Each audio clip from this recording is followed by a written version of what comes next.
మన శృంగవరపుకోట నియోజకవర్గంలో ఈ శృంగవరపుకోట మండలంలో ఏదైతే జిందాల్ కంపెనీ ద్వారా ఈ ప్రాంతం అభివృద్ధి చెందాలని 2006, 2007 ఆ 2 సంవత్సరాల్లో ఈ ప్రాంతం అభివృద్ధి కోసం జిందాల్ కంపెనీ అల్యూమినియం ఫ్యాక్టరీ పెడతామన్నప్పుడు సుమారుగా 1100 ఎకరాలు జిందాల్ కంపెనీకి ఆ రోజు ఇవ్వడానికని ప్రభుత్వం వారి భూములు అదేవిధంగా మిగతా రైతులు కూడా కొంతమంది భూములు ఇస్తే మొత్తం 1100 ఎకరాలు అవుతాయని ఆ రోజు ఆ ప్రభుత్వం తీసుకున్న నిర్ణయం. అప్పుడు పెద్దలు శ్రీ బొత్స సత్యనారాయణ గారు ఆ జిందాల్కి ఈ ల్యాండ్ ఇచ్చేటప్పుడు కాంపన్సేషన్లో కూడా రాష్ట్రంలో మిగతా దగ్గరల కంటే ఎక్కువ కాంపన్సేషన్ ఇవ్వాలని అప్పట్లో ఉన్న ముఖ్యమంత్రి గారు శ్రీ వైఎస్ రాజశేఖర రెడ్డి గారిని ఒప్పించి ఆ రోజు జిందాల్ పరిశ్రమ తేవాలని ఆ ప్రయత్నం చేశారు. అయితే ఆ తరువాత 2016లో ఈ బాక్సైట్ తవ్వకాల మీద ఇక ఆ బాక్సైట్ తవ్వకం కానీ ఇక్కడ అల్యూమినియం ఫ్యాక్టరీ కానీ ఇదేది కూడా వచ్చే పరిస్థితి లేదని, ఈ ప్రాంతంలో భూములు ఇచ్చినా కూడా అభివృద్ధి జరగడం లేదు అని ఎంఎస్ఎంఈ పార్కు రావాలని ఎంఎస్ఎంఈ పార్కుకి జగన్మోహన్ రెడ్డి గారు మన నాయకత్వంలో, మా పెద్దలు బొత్స సత్యనారాయణ గారి నాయకత్వంలో 23లో ఒక జీవో ఇవ్వటం జరిగింది. ఎందుకు అంటే భూములు ఎప్పుడో ఇచ్చేశారు, కానీ బాక్సైట్ మైనింగ్ మీద బ్యాన్ ఉండడం వల్ల ఈ రైతులు ఇంత పొలం ఇచ్చి కూడా ఏమి ఉపయోగం లేదని ఎంఎస్ఎం పార్క్ గురించి మా ప్రభుత్వమే జీవో ఇచ్చింది. అయితే ఆ జీవో ఇచ్చిన తర్వాత ఇంకా కొంతమంది రైతులకి పట్టాలు ఉండి కొంతమంది ఏమో లబ్ధిదారులుగా లేరు, కొంతమంది ఏమో సాగులో ఉండి లబ్ధిదారులుగా లేరు. అలాంటివన్నీ కూడా ఇంకా కొన్ని అంశాలు ఉన్నాయి. దాంతోపాటు ఈ ఎంఎస్ఎం పార్క్కి వాటర్ ఇచ్చేటప్పుడు తాటిపూడి రిజర్వాయర్ నుంచి రైతులకి అక్కడ ఆయకట్టు రైతులకి ఇవ్వగా మిగిలిన వాటర్లో 0.3 TMC వాటరు ఈ ఎంఎస్ఎం పార్క్ కూడా ఉపయోగపడాలని ఆ రోజు జీవో ఇచ్చారు. అయితే జీవో ఇచ్చిన తర్వాత ఇంకా కొంతమంది రైతులకి వాళ్ళ కాంపన్సేషన్ రాలేదని, R&R కూడా కొద్ది మందికి సరిగా అవ్వలేదని, అందులో ఆ విషయాలన్నీ కూడా సంపూర్ణంగా తెలుసుకోవాలి. ఈ వాటర్ విషయంలో కూడా కొంచెం క్లారిటీ వస్తే అప్పుడు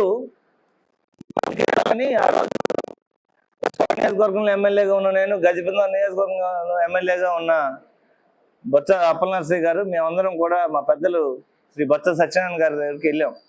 సరే జీవో అయితే ఇచ్చారు, కాకపోతే రైతులు ఇంకా కొన్ని అంశాలు అయితే క్లియర్గా లేవండి, అవన్నీ అధ్యయనం చేయకుండా ఇప్పుడు శంకుస్థాపన అయితే రైతులకు కొంతమంది నష్టపోతారని చెప్పినందుకు జీవో ఇచ్చినా కూడా జగన్మోహన్ రెడ్డి గారు ఇక్కడికి వచ్చి శంకుస్థాపన చేసి ఇది ముందుకు తీసుకెళ్ళకుండా ఈ సమస్యలన్నీ ముందు క్లియర్ అవ్వాలని చెప్పి వాయిదా పడింది.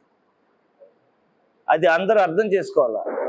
గత ప్రభుత్వం ఎందుకు వాయిదా వేశారంటే ఇలాంటి రైతులు కొన్ని అంశాలన్నీ కూడా స్పష్టంగా అధ్యయనం చేయాలని. సో ఇప్పుడు కొత్త ప్రభుత్వం వచ్చింది, ఇప్పుడు వీళ్ళేమో మేము ఎంఎస్ఎంఈ పార్క్ పెడతామని చెప్పేసి అంటున్నారు.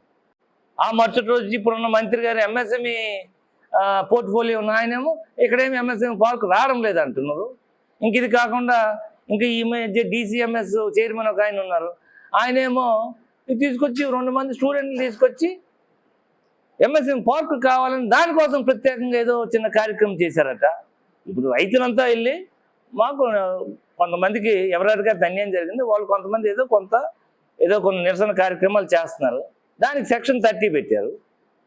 సో రైతులు వాళ్ళు చెప్పాలనుకున్నది చెప్పనివ్వకుండా ఒక సెక్షన్ 30 పెట్టి ఇంకో 200 మంది ప్రత్యేకంగా వచ్చి మాకు కావాలని చెప్పి వాళ్ళ కార్యక్రమం చేస్తే మరి వాళ్ళకి సెక్షన్ 30 వర్తించదా? ఇప్పుడు రైతులు అనేవాళ్ళు వాళ్ళ సమస్యలు వాళ్ళు చెప్పుకోవడానికి ప్రభుత్వం పూర్తిగా అవకాశం ఇవ్వాలి. కాకపోతే మా వరకు వస్తే ఈరోజు ఈ ప్రాంతం అభివృద్ధి చెందాలనే తాపత్రయం అత్యధికంగా ఉన్నది మా పెద్దలు శ్రీ బొత్స సత్యనారాయణ గారు.